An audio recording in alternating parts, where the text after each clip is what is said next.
Assalamualaikum warahmatullahi wabarakatuh. Sebelum saya memulai video kali ini, izinkan saya untuk memperkenalkan diri terlebih dahulu. Perkenalkan, nama saya Sigit Nuryanto, mahasiswa Universitas Pelita Bangsa, program studi manajemen. Di video ini yang juga materi UAS dari mata kuliah ekonomi manajerial, saya akan menjawab beberapa pertanyaan mengenai situasi ekonomi Indonesia saat ini.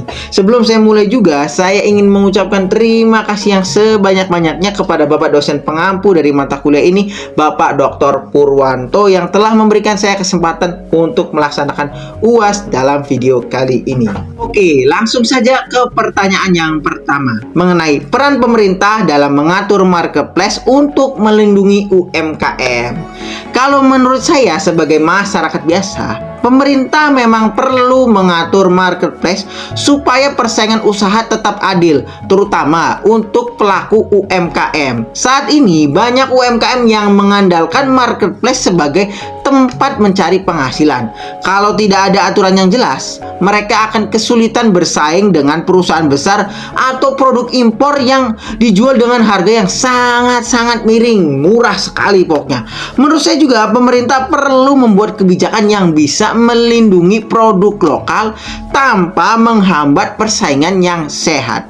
Misalnya dengan mengawasi praktek jual rugi yang tidak wajar, mengatur masuknya barang-barang impor, dan memastikan semua pelaku usaha mengikuti aturan yang sama. Dengan begitu, UMKM memiliki kesempatan yang lebih besar untuk berkembang dan tidak kalah hanya karena perbedaan modal yang besar. Di sisi lain juga, saya juga memahami kekhawatiran para pedagang online terkait kebijakan pajak yang mulai diberlakukan oleh pemerintah sendiri. Menurut saya, pemerintah perlu lebih aktif memberikan sosialisasi agar tidak muncul kesalahpahaman. Banyak pelaku UMKM yang sebenarnya belum benar-benar memahami aturan perpajakan, sehingga muncul rasa khawatir usahanya akan semakin terbebani. Padahal, jika informasi disampaikan dengan jelas, masyarakat juga akan lebih mengerti hak dan kewajibannya. Jadi, menurut saya pemerintah tidak hanya perlu membuat aturan, tetapi juga memastikan aturan tersebut dipahami oleh masyarakat. Dengan perlindungan yang tepat dan komunikasi yang baik, UMKM bisa berkembang lebih percaya diri, marketplace juga tetap sehat, dan pada akhirnya ekonomi Indonesia juga ikut tumbuh. Nah, kita masuk ke pertanyaan yang kedua, yaitu toko online harus punya nomor induk berusaha atau biasa yang disebut NIB. Nah, kebijakan pemerintah yang mewajibkan toko memiliki nomor induk berusaha atau NIB ini merupakan langkah yang cukup baik. Menurut saya, NIB bukan sekedar syarat administrasi, tetapi juga menjadi bukti bahwa usaha yang dijalankan memang resmi dan memiliki identitas yang jelas. Sebagai konsumen nih, saya juga akan bisa merasa lebih nyaman ketika membeli produk dari toko yang memang sudah mempunyai legalitas. Sementara bagi pelaku usaha sendiri, NIB bisa menjadi modal untuk mengembangkan bisnis mereka ke depannya. Misalnya nih, lebih mudah untuk mengikuti program pembinaan UMKM yang sering diadakan oleh pemerintah. Juga lebih mudah dalam pengurusan sertifikasi. Atau juga yang lebih bagus lagi, yaitu memudahkan pengajuan pembiayaan ke bank jika memang benar-benar dibutuhkan tambahan modal. Memang saya juga masih paham banyak pelaku UMKM yang menganggap mengurus NIB itu rumit. Namun sekarang prosesnya sudah jauh lebih mudah dan bisa dilakukan secara online, sehingga seharusnya tidak bisa menjadi kendala yang tidak terlalu besar ya. Bukan kendala yang begitu besar lah. Nah, memiliki NIB juga bukan hanya karena diwajibkan oleh pemerintah, tetapi juga sebagai bentuk keseriusan dalam menjalankan sebuah usaha. Dengan usaha yang legal dan terdata, konsumen bisa menjadi lebih percaya, pelaku usaha juga bisa memiliki peluang berkembang yang lebih besar, dan pada akhirnya ekosistem bisnis online di Indonesia ini bisa menjadi lebih sehat dan lebih profesional tentunya. Oke, kita masuk ke pertanyaan yang ketiga mengenai kondisi perekonomian Indonesia saat ini dan apa dampaknya bagi bisnis atau keuangan pribadi. Kondisi perekonomian Indonesia saat ini emang masih menghadapi berbagai tantangan dan ketidakpastian. Meskipun pertumbuhan ekonomi masih cukup baik, kita tetap tidak bisa lepas dari pengaruh kondisi global seperti inflasi, ketidakpastian ekonomi dunia, dan pelemahan nilai tukar rupiah. Hal-hal seperti ini emang tidak bisa langsung terlihat oleh masyarakat, tetapi dampaknya emang cukup terasa nih, terutama bagi para pelaku usaha. Kalau dilihat dari segi bisnis, yang paling terasa pastinya adalah kenaikan biaya operasional. Harga-harga bahan baku tertentu mengalami kenaikan yang sangat-sangat drastis. Biaya distribusi dan logistik juga ikut meningkat, sehingga pengusaha harus benar-benar pintar mengatur strategi. Ya contohnya kayak kemarin ya, harga plastik itu benar-benar melambung. Jangankan pengusaha besar, pengusaha-pengusaha kecil atau pedagang pun benar-benar menjerit harga plastik yang sangat-sangat tidak masuk akal saat itu. Nah, menurut saya nih, tantangan terbesar bukan hanya bagaimana mendapatkan keuntungan nih, tetapi bagaimana juga menjaga harga produk tetap kompetitif tanpa harus mengurangi kualitasnya. Karena kalau harga dinaikkan terlalu tinggi, konsumen pasti beralih ke produk lain.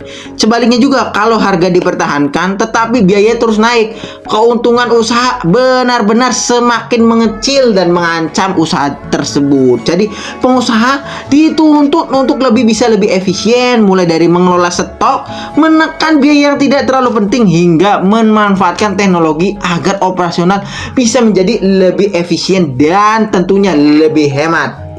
Nah, kemudian dari sisi pengelolaan keuangan sendiri ya, saya sendiri nih benar-benar hati-hati dalam melakukan pengeluaran bulanan karena benar-benar mikirin kondisi yang benar-benar diliputi ketidakpastian. Saya juga melihat daya beli masyarakat sedikit lebih berhati-hati dibandingkan sebelumnya. Orang-orang cenderung lebih selektif dalam berbelanja dan lebih mengutamakan kebutuhan utama. Akibatnya apa? Perputaran penjualan di beberapa sektor menjadi lebih lambat. Tentunya bukan sektor-sektor kebutuhan pokok nih yang pasti mah lebih melambat. Menurut saya juga kondisi seperti ini, baik pelaku usaha maupun individu harusnya lebih disiplin dalam mengelola keuangan. Pengelolaan yang belum mendesak sebaiknya ditunda. Arus kas juga harus dijaga agar tetap sehat, dan setiap keputusan belanja maupun investasi perlu dipertimbangkan secara matang. Jadi menurut saya situasi ekonomi saat ini memang penuh tantangan, penuh ketidakpastian, tetapi juga menjadi penguat bahwa kemampuan beradaptasi, mengelola keuangan dengan bijak, dan mengambil keputusan secara tepat adalah kunci agar bisnis maupun keuangan pribadi tetap mampu bertahan dalam situasi yang benar-benar belum bisa dipastikan aman. Oke, kita masuk ke pertanyaan yang keempat, yaitu menyikapi IHSG yang turun ke 6.016 rupiah dan rupiah yang melemah ke 17.843 per dolar AS dalam kehidupan sehari-hari. Sebenarnya bisa lebih parah ini ya. Dolar pernah nyampe 18.000. Nah, jadi menurut saya sebagai masyarakat biasa melihat kondisi dari IHSG yang turun dan nilai tukar rupiah yang melemah ini terhadap dolar AS, tentu ada rasa khawatir. Mungkin saya tidak bisa berinvestasi langsung di pasar saham, tetapi saya juga sadar nih bahwa kondisi ekonomi seperti ini tetap bisa berdampak pada kehidupan sehari-hari. Misalnya harga beberapa barang bisa naik, terutama yang masih bergantung pada bahan baku atau yang produk impor. Kalau ini terjadi, tentu pengeluaran sehari juga akan ikut bertambah ya. Contohnya ya, yang benar-benar bisa kita rasakan adalah kedelai itu. Kedelai itu hampir rata-rata diekspor dari Amerika, tentunya harganya naik. Juga yang saya rasakan juga oli. Harga oli bisa naik ke 20 sampai ke 20.000. Benar-benar parah. Nah, jadi yang paling penting dalam kondisi yang kayak gini nih, kita harusnya jangan panik. Justru kita harus lebih bijak dalam mengatur keuangan. Pengeluaran yang tidak terlalu penting bisa dikurangi dulu. Kemudian lebih mengutamakan kebutuhan dibandingkan keinginan pribadi. Kalau memiliki tabungan, saya juga akan berusaha menjaganya dan tidak mengambil keputusan keuangan yang terburu-buru karena melihat kondisi ekonomi yang sedang tidak baik-baik saja. Selain itu, saya juga merasa masyarakat perlu terus mengikuti informasi dari sumber yang terpercaya nih, jangan sampai kemakan hoax, supaya tidak mudah percaya dengan isu-isu yang nggak bener lah ini sih. Nah, karena seringkali isu-isu kayak gini menimbulkan kepanikan yang justru membuat situasi menjadi tidak baik atau semakin buruk. Selain itu, saya juga merasa masyarakat perlu memahami kondisi ekonomi yang sedang dihadapi Indonesia saat ini, yaitu penuh tantangan, penuh ketidakpastian. Jadi kita sebagai masyarakat harus tetap tenang, mengelola keuangan lebih disiplin lagi, dan menyesuaikan pengeluaran dengan kemampuan kita. Dengan begitu, kita bisa lebih siap menghadapi situasi ekonomi yang sedang tidak pasti ini. Oke, kita sampai pada pertanyaan yang terakhir, yaitu pertanyaan kelima. Dampak capital outflow asing mencapai 4,5 triliun bagi perekonomian Indonesia. Nah, bagi saya, masyarakat biasa, ketika mendengar ada capital outflow atau dana investor asing yang keluar dari Indonesia hingga sekitar 4,5 triliun rupiah ini, mungkin angkanya memang benar-benar terasa sangat besar dan sulit dibayangkan.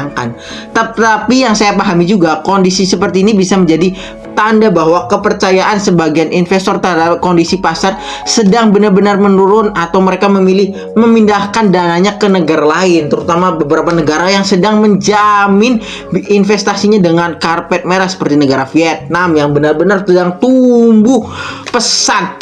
Walaupun nih ya, saya bukan investor nih, saya merasa dampaknya memang tetap bisa dirasakan oleh masyarakat biasa nih. Misalnya ya, kondisi pasar keuangan menjadi lebih tidak stabil, nilai tukar rupiah yang terus tertekan, dan pada akhirnya harga beberapa barang juga berpotensi naik.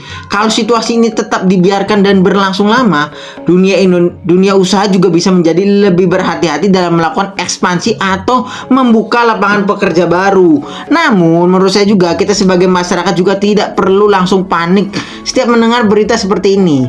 Pergerakan dana investor memang bisa berubah-ubah tergantung kondisi ekonomi global maupun dalam negeri. Yang terpenting adalah pemerintah terus menjaga stabilitas ekonomi dan memberikan kebijakan yang mampu meningkatkan kepercayaan investor kembali nih.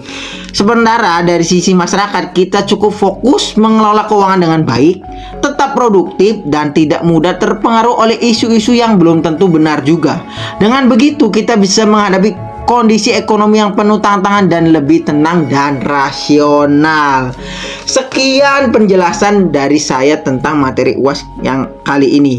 Kurang lebihnya saya mohon maaf, dan terima kasih sekali lagi pada Bapak dosen pengampu, Bapak Dr. Purwanto, yang telah memberikan saya kesempatan untuk melakukan UAS kali ini. Dan terima kasih untuk 1 semester ini telah memberikan kami pelajaran yang begitu berharga dan banyak ilmu yang bisa kami serap dan ambil. Kurang lebihnya saya mohon maaf. Wabillahi taufiq wal hidayah. Wassalamualaikum warahmatullahi wabarakatuh.